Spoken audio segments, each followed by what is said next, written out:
স্ত্রীকে তালাক দিয়ে দিলেও কি ফিরিয়ে নেওয়া যায়? হ্যাঁ, তিনভাবে ফিরিয়ে নেওয়া যায়। গুরুত্বপূর্ণ একটি বিষয়, মনোযোগ দিয়ে শোনার চেষ্টা করে। কিন্তু আল্লাহর কাছে অপছন্দনীয় যত বিধান রয়েছে তার মধ্যে একটা হচ্ছে তালাক। আল্লাহ চায় না একটা তালাক হোক।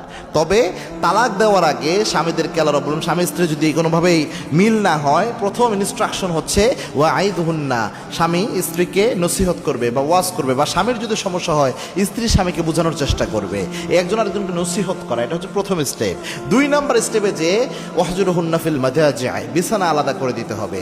স্বামী স্ত্রী একটু আলাদা ঘুমাবে, একই বিছানায় ঘুমালো, মাঝখানে কোলবালিশ দিয়ে দিল, অথবা দুইজন দুই পাশে ঘুমালো, এটাও একটা স্টেপ। 2 নাম্বার। 3 নাম্বার হচ্ছে, ওটাও কাজ হচ্ছে না, হালকা শাসন হলো। শাসন মানে পিটাইতে মেরে হাসপাতালে দিবে, ব্যাপারটি এমন না। হালকা শাসন কথার মাধ্যমে হতে পারে, বিভিন্ন মাধ্যমে হতে পারে, হালকা শাসন হবে। এটাও যদি না হয়, 2 পরিবার বসে সমঝোতার চেষ্টা করতে হবে। তাও না হলে একদম পবিত্র অবস্থায় স্ত্রীর একটা তালাক মাত্র দিতে হবে। এটা হচ্ছে নিয়ম, এটা হচ্ছে সুন্নত নিয়ম তালাকের। এই এক তালাক দেওয়ার পর যদি পরবর্তীতে মনে হয় না সংসার করবে, পরে আবার বললেই হবে তোমাকে আমি ফিরিয়ে নিলাম, বা স্বামী স্ত্রী একসাথে থাকলেই ফিরিয়ে নেওয়া হয়। এক তালাক তার জীবন থেকে শেষ। এটা হচ্ছে প্রথম তালাক। যদি একটা হয় তাহলে এভাবে ফিরিয়ে নেওয়া যায়, এটা হচ্ছে 1 নাম্বার।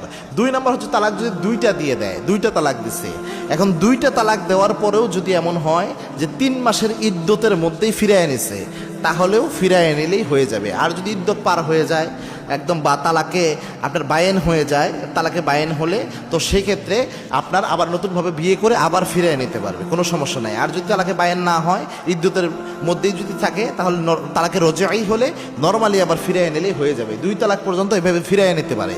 এখন কোনো ব্যক্তি 3 তালাক দিয়ে ফেলছে, এই ব্যক্তি কি করবে? এই ব্যক্তির তো কোনো উপায় থাকে না। আল্লাহর দেওয়া বিধান হচ্ছে একটা প্রথমে দিতে হবে, আবার ফিরিয়ে নিল, আবার না হলে পারিবারিক বসে পরামর্শ করে পরে আবার আরেকটা দিতে হয়। স্টেপ বাই স্টেপ যেতে হয়। এখন কোনো স্বামী 3টা দিয়ে ফেলছে, এখন সে কি করবে?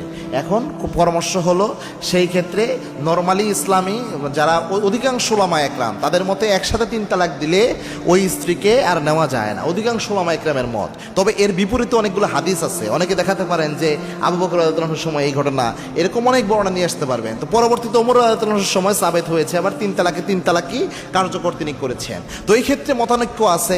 আমার লামাঝিবি ভাই যারা রয়েছে, এরা 3 তালাককে 1 তালাক ধরে। তবে কোনো ব্যক্তি যদি 3 তালাক 3 স্টেপে দেয়, তাহলে তো 3 তালাকই হলো। এই ক্ষেত্রে কি করবে? এটাকে তালাকে মুগাল্লাজা বলে। এই ক্ষেত্রে সে আর এই স্ত্রীকে কিন্তু ফিরিয়ে নিতে পারবে না। 3 তালাক মানে পার্মানেন্ট তালাক। এর আগে 2টা সুযোগ তার ছিল, এই স্টেপগুলো সে পার করে ফেলছে। এখন তো সে বুঝে শুনেই দিছে, তাই এখানে ফিরিয়ে নেবে কেন? তখন সে নর্মালি যদি অন্য কোথাও বিয়ে হয়, আর নর্মালি কোনো কারণে যদি ওখানে দাম্পত্য জীবনে কলহ হয়ে আবার ওইখানে তালাক হয়, তারপর ইদ্যত পালনের পর চাইলে